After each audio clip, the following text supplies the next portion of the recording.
ते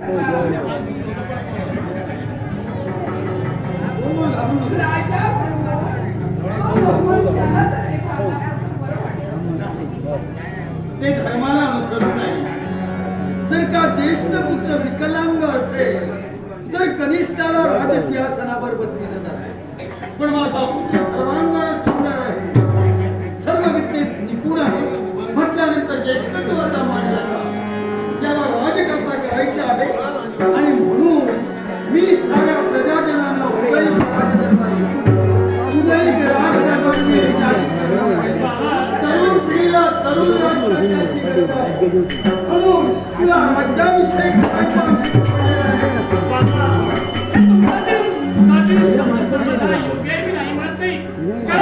तुमच्या पश्चात या राजगादीवरती बसण्यास मी योग्य आहे असं तुमच्या मनातील शब्द असतील. अर्थातच ती सिद्धता माझ्याजवळ आहे म्हणून ती तुम्ही जाणली तरी म्हणून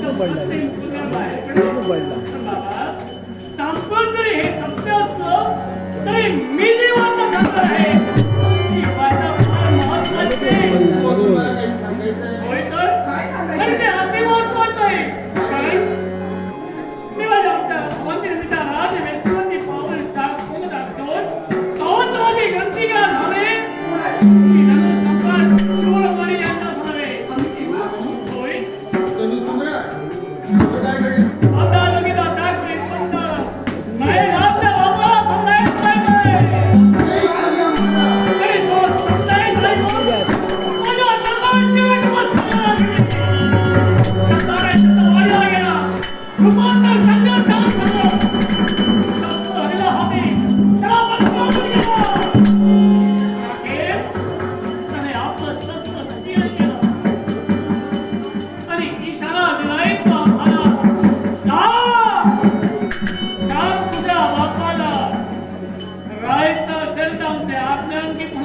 आमच्या